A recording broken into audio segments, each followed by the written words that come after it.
सरस्वतीं व्यासं ततो जयमुदीरये नष्टप्रायेषु अभद्रेषु नित्यं भागवत सेवया भगवत अ, नित्यं भागवत सेवया भगवती उत्तम श्लोके भक्तिर्भवती नैष्टिकी. So today we are reading from Canto 4, chapter 12. Dhru Maharaj goes back to Godhead. The text one. The great sage Maitreya said, "My dear Vidura, Dhru Maharaj's anger subsided and he completely ceased killing yakshas.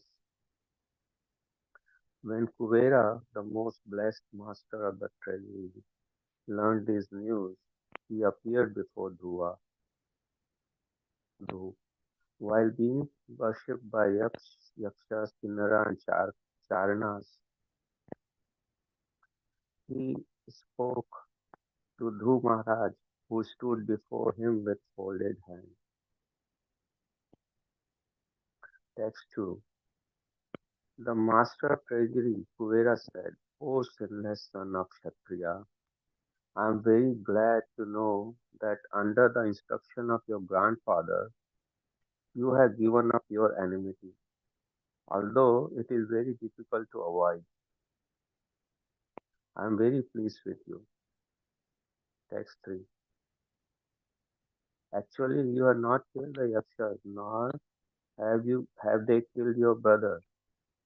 For the ultimate cause of generation and annihilation is the eternal time feature of the Supreme Lord. Text 4. Misidentification of oneself and others as I and you on the basis of the bodily concept of life is a product of ignorance. This bodily concept is the cause of repeated birth and death, and it makes us to continuous go on continuously in the material existence. Text 5. My dear Dhruv, come forward.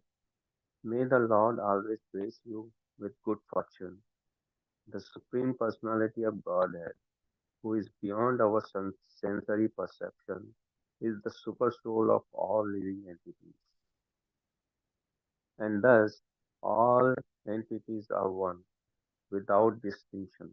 Therefore, begin rendering service unto the transcendental form of the Lord, who is the ultimate shelter of all living entities. Text 6. Engage yourself fully, therefore, in the devotional service of the Lord, in the devotional service of Lord, for only He can deliver us from this entanglement of material existence. Although the Lord is attached to His material potency, He is aloof from her activities of material potency. Everything in this material world is happening by the inconceivable potency of the Supreme Personality of Godhead. My dear Text 7. My dear Dhruv Maharaj, son of Maharaj Uttanpad, we have heard that you are constantly engaged in the transcendental loving service to the Supreme Personality of Godhead, who is known for his lotus navel. You are therefore worthy to take all benediction from us. Please, therefore, ask without hesitation whatever benediction you want from me. Text 8.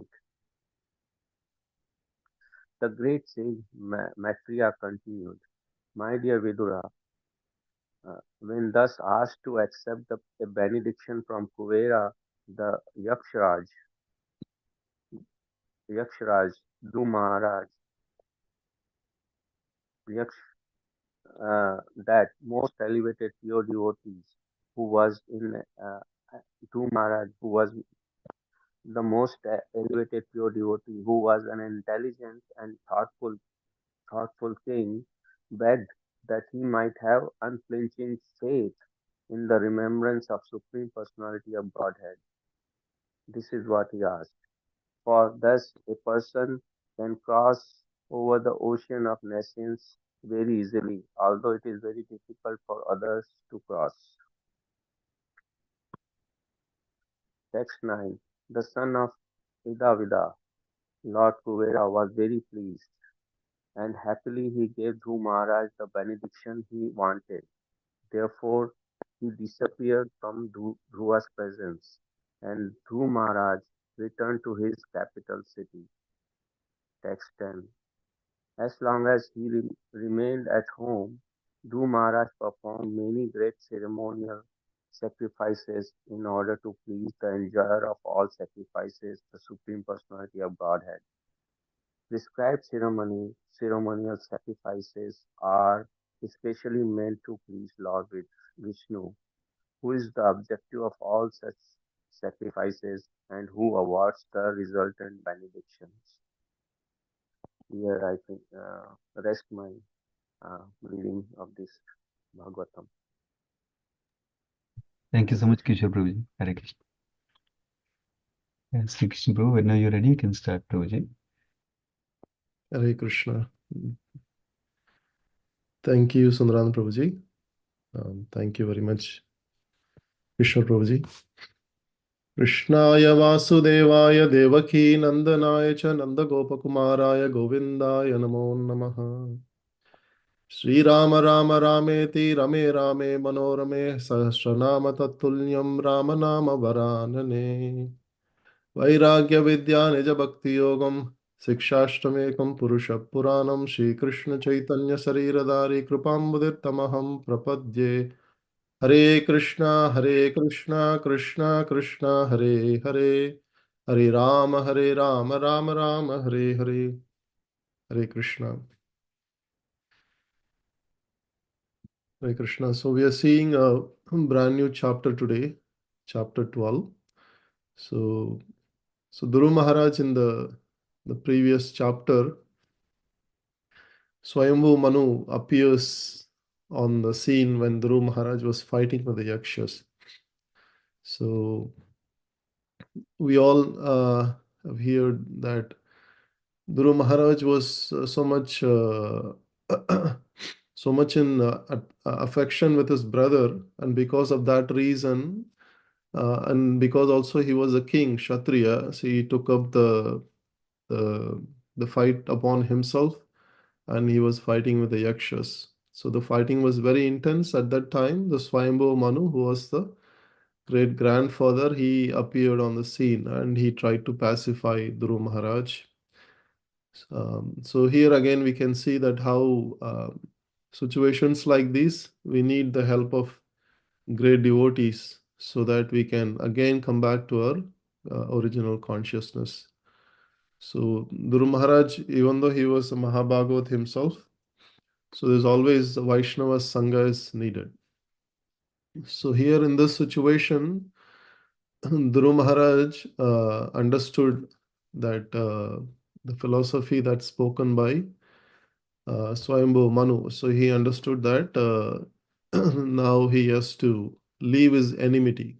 So to leave the enmity is not such a easy task, because Dhuru Maharaj was a Mahabhagavat, he could immediately come back to his original Krishna consciousness, and he was able to um, fully control his anger. And then he was completely, he just gave up his enmity to the Yakshas. So this news again reads to Kuvera, and he was happy to hear that. So, so now we are seeing this chapter 12, where now Maitreya Rishi is again reciting to Vidura here. So he's saying Maitreya Vacha. So here he says Dhruvam Nivritam Pratibuddhya Vaishashad. So Dhruva gave up his anger, he ceased his anger. Now the Bhagavan Daneshwaraha. So Kuvera is mentioned as the Dana Ishwaraha. So he is the master of treasury. So he appeared, and he learned about this news, and he appeared before Dhruv Maharaj. So surrounded by Charana, Yaksha, and Kinnaras, all these associates, and he started to speak to Dhruv Maharaj. So here we can see that Dhruv Maharaj is addressed as sinless son of Kshatriya. So when Kuvera addressed, he's addressing as sinless son of Kshatriya. Even though he killed so many yakshas, now Kuvera is also a very advanced personality. So he could understand that this is the time factor energy of the Supreme Lord is playing a factor here. It is not that Dhruva killed Yakshas or Yakshas killed his brother, it's the time factor that is working. So that's why he's addressing Dhruva as a sinless one, and Anaga. So this word Anaga means sinless. So he's addressing, and so he's also saying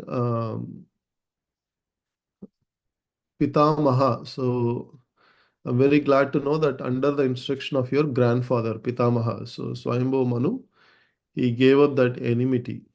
So Vairam Dushyajam Atyajaha. So Dushyajam means very difficult to avoid. That Vairam means enmity.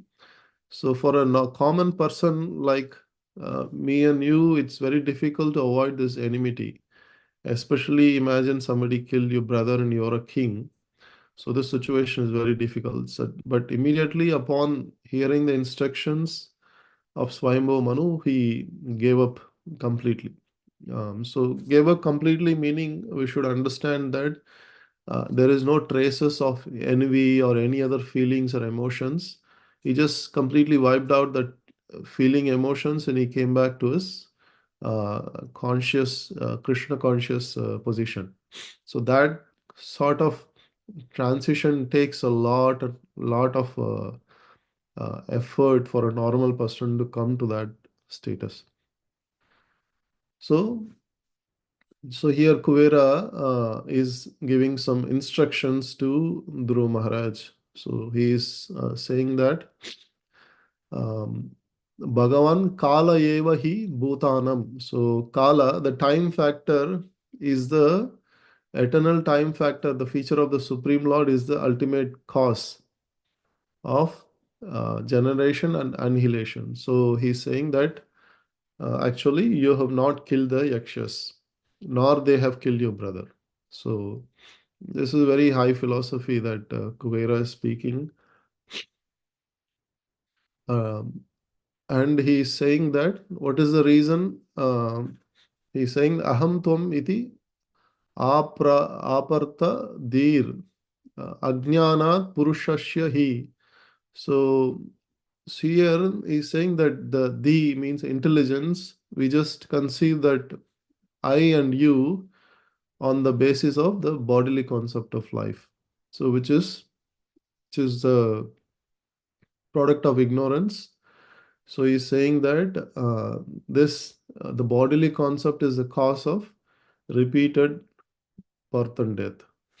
So this aham, uh, so I and you conception also explained by several great Mahatmas, including the Bharat Maharaj father, Rishabdev. So Rishabdev Maharaj says that this I and me, this aham mameti, this conception of I and then everything belongs to me. It starts with the Hridaya Granthi, like this is the heart knot in the heart because of the association of the opposite sex. Pumsam striya mithuni bhavam tvam tayor mita hridaya granthim ahu. So that hridaya granthi, that hard knot in the heart, is basically because of the opposite sex in this material world.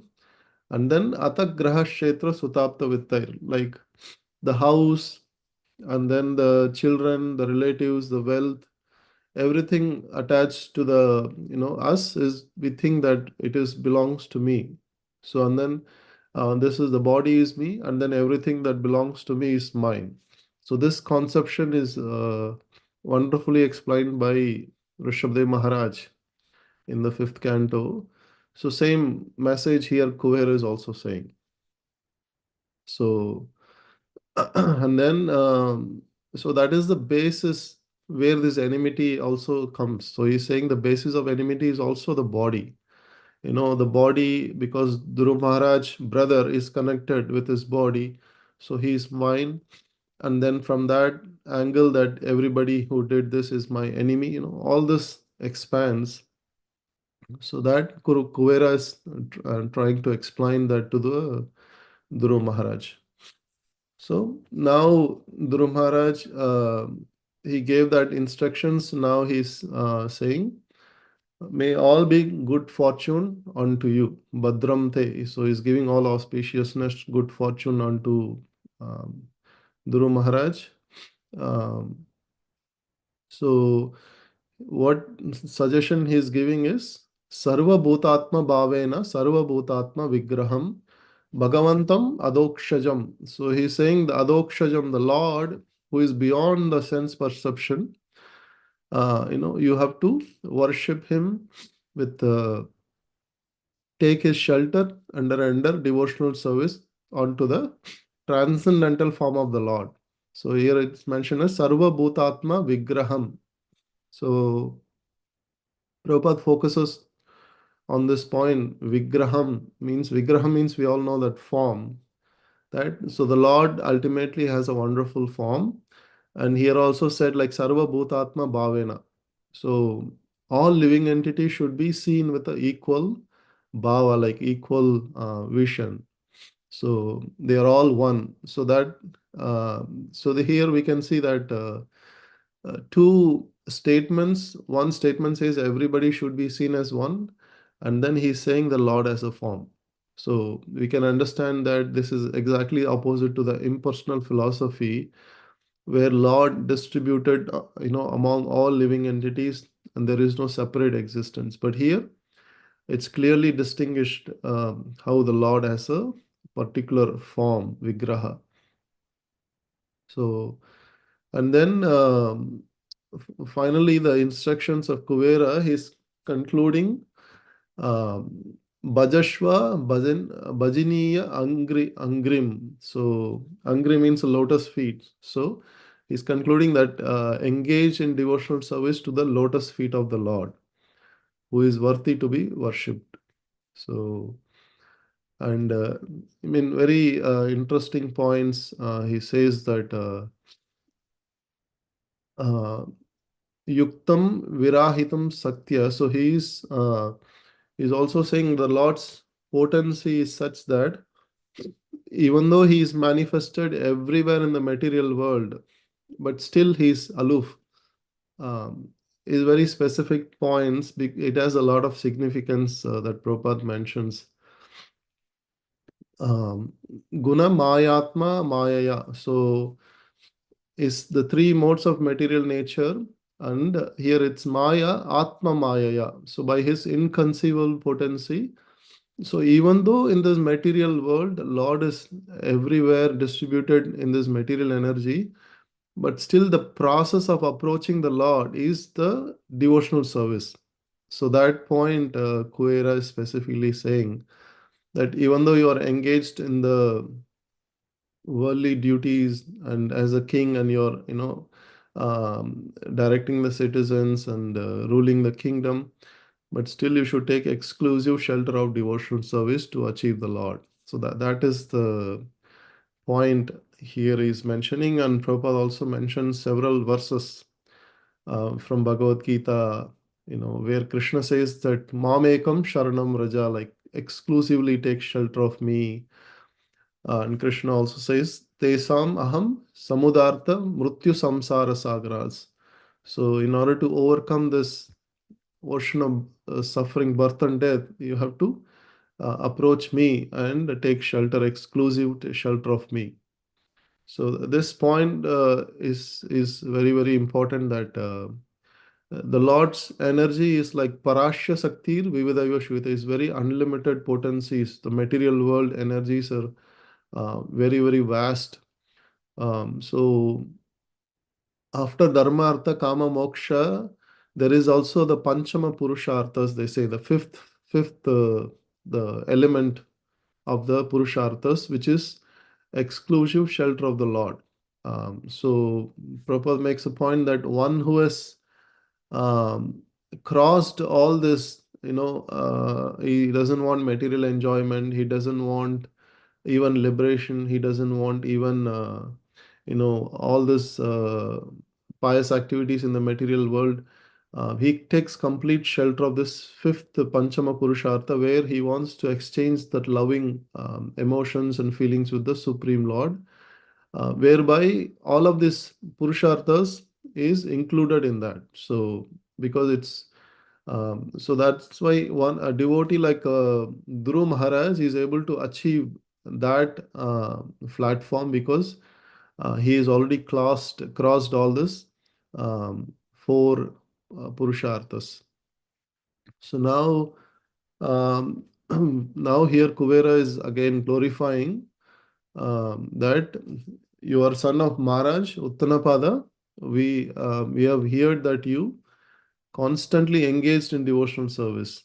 So so now he is glorifying that how Dhruv Maharaj attained the lotus feet of the Lord at the age of 5, at the very early age of 5, by severe austerities and on the instructions of Narada Muni. So now he is glorifying, and he is also asking Dhruv Maharaj, go ahead and ask any benedictions that you want.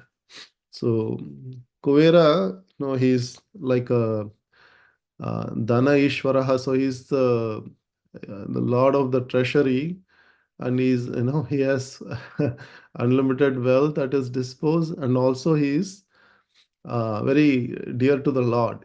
It's like, because he's in the universal affairs of the Lord, so he's directly dealing with a Lord to manage this universal affairs. So he's in a superior position. He is asking Durva to take any benediction.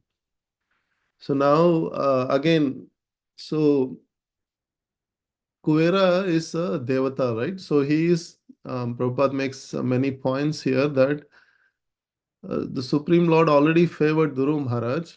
So Dhruv Maharaj did not deny asking anything. Instead of asking a material benefit, what did Dhruv Maharaj ask is again Kuvera to favor his unalloyed devotion. So this is again beautiful, that he didn't ignore the benediction given by Kuvera. He's using this opportunity to increase his devotion. So Prabhupada is comparing this to gopis.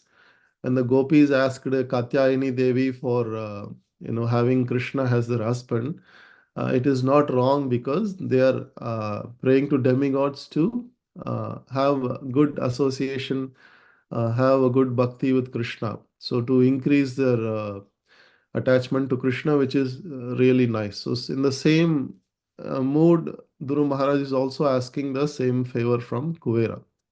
So what is he asking? So Dhruva is asking that uh, he was mentioned that Mahamatihi. So Matihi means intelligent. Mahamatihi means he is the most intelligent, he is very intelligent person.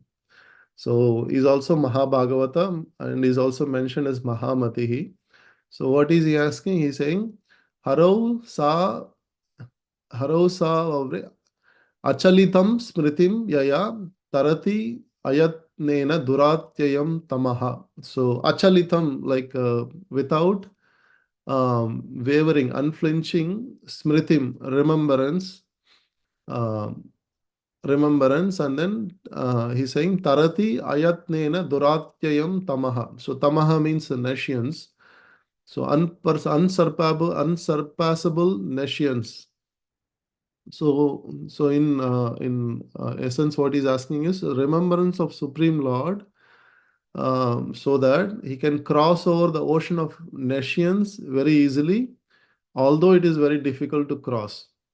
So, this is the benediction that Dhruv Maharaj is asking.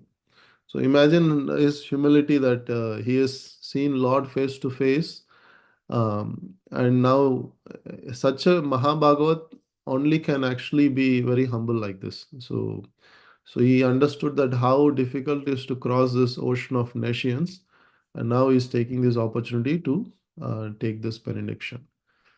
So, here Kuvera was very pleased with this request by Dhuru Maharaj, and because Kuvera already knew that Dhuru Maharaj was a Mahabhagavat, but again he is very pleased with this benediction. So by his so he pleased, and he actually gave this benediction that Dhuru Maharaj wanted. Tasya Pritena Manasha. So he became very pleased. Pritena Manasa and Datva.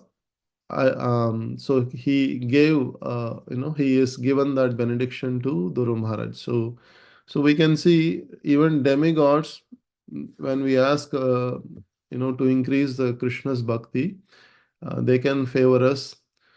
So we should take every opportunity, whenever there is an opportunity to um, please the Supreme Lord, to come closer to the Supreme Lord. Even Guru Maharaj sometimes, he may give benediction. Uh,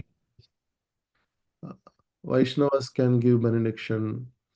So similarly, here, Kuvera is giving benediction. So as a devotees, we need all help that we can take to reach the Supreme Lord. So here, Guru Maharaj is setting an example here. So finally, on the verse number 10, uh, now, so Kuvera departed now. Dhuru Maharaj went back to his kingdom. So here it is mentioned that he performed many sacrifices in order to please the Supreme Lord. So, Supreme Lord is Bhuktaram Yajna Tapasham Sarvaloko Maheshwaram, right? So um, he is the one who is ultimately taking all the results of the sacrifices. So as a king, it is the duty of king to perform many sacrifices to please the Supreme Lord, and also to establish good fortune for the citizens. So Dhuru Maharaj is doing that. So Prabhupada also mentions the Bhagavad Gita verse here that Yajnartho karmano anyatra lokayam karma bandhanaha tadartam karma kaunteya mukta sangha samachara. So when the karma has to be done, but that when that karma is offered as a sacrifice to the Supreme Lord Vishnu, then it relieves us from all the bondage. So basically, Guru Maharaj is planning for his departure to relieve from all the resultant karmic reactions. So he is giving all the results to the Supreme Lord, both piety and impious. So in the coming verses, it is mentioned that he was doing several austerities to counteract his impious activities, and then he is doing several pious activities to austerities to, and also he was enjoying his kingdom also to counteract his pious activities. So he want to neutralize that karma by the process of bhakti, and then so that he can get relieved from this karmic reactions. So, Prabhupada mentioned several points here, that yajna, dana, tapa. So these three things Bhagavad Gita says should never be given up. So what here Dhuru Maharaj is doing? He's doing austerities and he's doing yajnas, and he's also giving charities. So all three things should never be given up at any stage of the bhakti process. So that Prabhupada is emphasizing here. And Dhruv Maharaj is ideal king. He says that practically he emptied his treasury by giving charity. So he practically given all of his treasury as charity, um, and he began to satisfy. So he's basically the Krishna consciousness movement is based on this principle: chant the Hare Krishna mantra at every moment as much as possible, both inside and outside of the temples, and as far as possible, distribute prasadam. So this process can be accelerated with the cooperation of the state administrators and those who are producing the country's wealth. Simply by liberal distribution of prasadam and sankirtana, the whole world can be peaceful and prosperous. So Prabhupada is giving this solution especially for the Kali Yuga. See, Kali Yuga, great sacrifice is not possible. So what Prabhupada is suggesting for the age of Kali Yuga is uh, profuse distribution of prasadam and Hare Krishna mantra chanting. So these two are the yajna, the process in the Kali Yuga for the purification that Prabhupada is mentioning here. So similar to what Dhuru Maharaj did in the other yuga, Satya Yuga. So Hare Krishna did. This concludes today's verse number 10. Srimad Bhagavatam ki jai, Srila Prabhupada ki jai, Grantraj Srimad Bhagavatam ki jai, Ananta Koti Vaishnava Vrinda ki jai. Jai Hare Krishna. Yeah, thank you so much, Hare Krishna Prabhuji. Hare Wonderful class. Hare Krishna Prabhu. very much. Hare